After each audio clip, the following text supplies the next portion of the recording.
We continue our Women's Day special. We're speaking to different women in different fields, areas of expertise, and we find out about their careers, the challenges, the triumphs, and what we can learn from women on this Women's Day. Nomso Kana is a nuclear scientist and an entrepreneur in the broadband infrastructure sector. She founded Sun and Shield 84 Tech, a broadband infrastructure solutions company that is designing connectivity networks and distributing passive fiber optic products.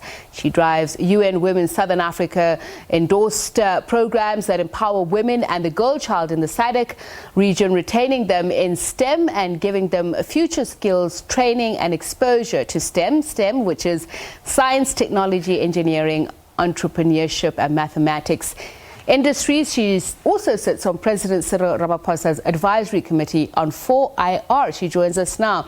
A very good evening to you. Thank you so much for speaking to us, Ms. Kana. Why STEM? How did you get into STEM? It is such a beautiful story. Good evening to your listeners and good evening to everyone who's watching.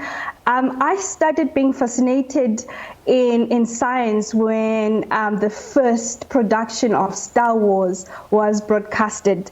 I remember in my family, we used to watch TV, using the battery, and from there I was so fascinated about spaceships and fascinated about teleporting, and I had no idea. However, in all of that, I had an aptitude for maths and science, and my parents, who are teachers back in those days, they harnessed that skill and talent, and then I stuck onto it until today. It's very interesting that you say your interest was sparked in Star Wars. What particularly tickled your fancy? Was it the unknown, the ethereal, the out there sort of aspect of it?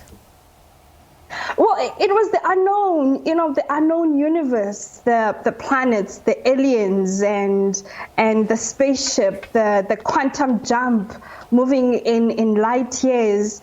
And to me, it seemed like it was so real, honestly. But, it's fiction. But that exposure really gave me the kick into going into science. And that was just...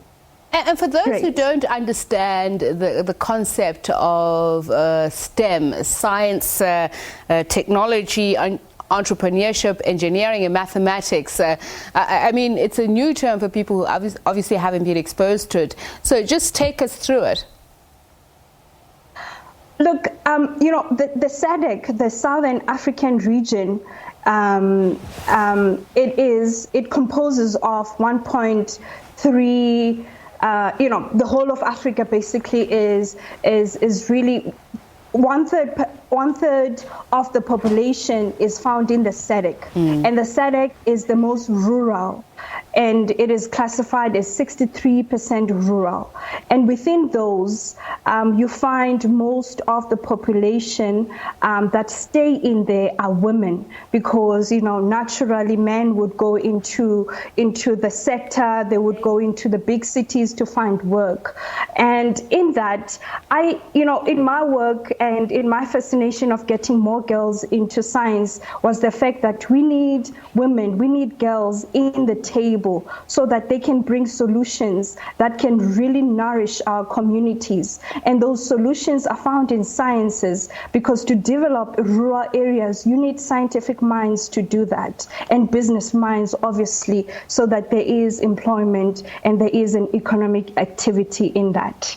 So that's the whole fascination for me, to apply sciences in our daily struggles, in our daily challenges, so that we are able to solve our own solution, our own problems rather, and really bring solutions in areas that we are familiar with, and using science in that. And I suppose with this fourth industrial revolution, it's made more real, whereas in the past it wasn't so much in our face, as in we weren't forced to confront that. But what challenges exist, at least that you have faced as a woman in STEM?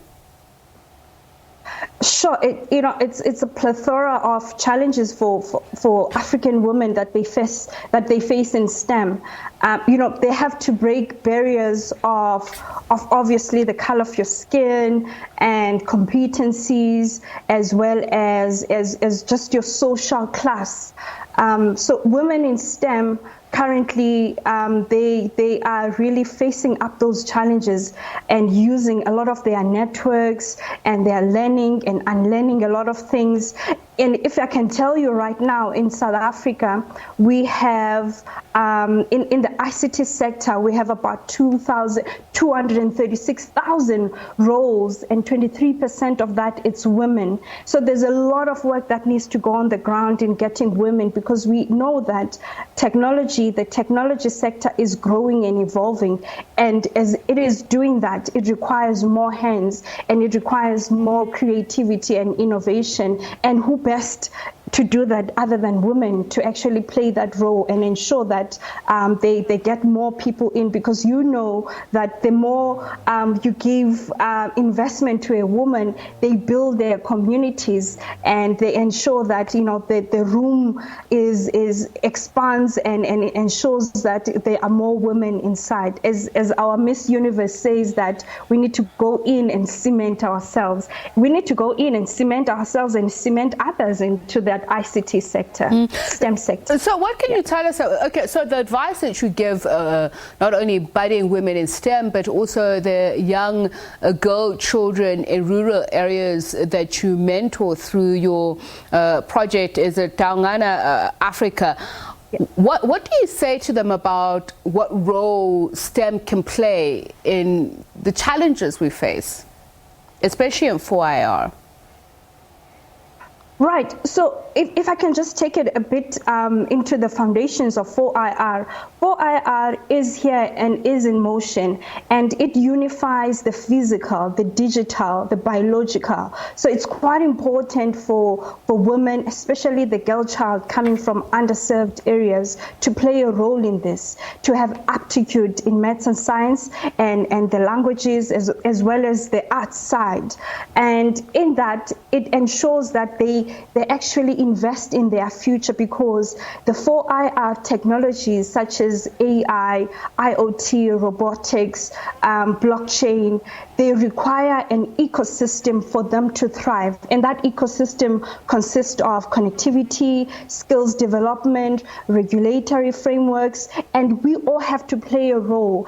And as a woman, the role of a woman in a society is very big, because we expand and we nourish our societies and our communities. So when you put a woman into the midst of 4IR, you would know that it's going to expand and it's going to positively impact a lot of people. So that's my advice to them.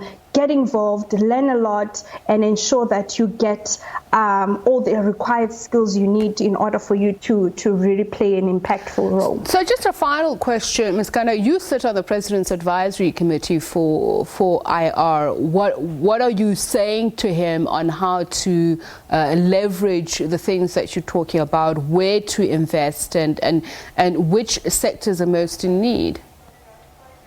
So, yeah, it's quite a lot. We can take the whole day. So one of the things that as the 4IR Commission we have really cemented in the President's heart is that the 4IR era in South Africa is that we have to ensure that the whole country participates, because in the past 3 industrial revolutions, Africa never participated due to a number of reasons. And in that, we have to ensure that South Africa is competitive, and we have to use 4IR to solve our societal challenges. And you know that we have one of the 3 biggest strongholds in our country, such as poverty, inequality, and unemployment. So as soon as we solve those, as soon as we empower people, as soon as we empower the youth, as soon as we empower those that are really, looking that step into the workplace, that step into entrepreneurship, into the ecosystem of building businesses, that will be the greatest thing. So 4IR and the recommendations that we have come up with, they are to ensure that everyone in South Africa participates and the whole country builds and ensures that we solve our societal problems. And we want to say congratulations to you on your great work. Thank you so much, Ms. Kana. Happy Women's Day once again. Nomso Kana is a nuclear scientist and entrepreneur in the broadband infrastructure sector. And as I mentioned, she also sits on President Cyril Ramaphosa's advisory committee on the fourth industrial revolution. More on that topic in just a moment. For now, let's remind you of the stories making headlines.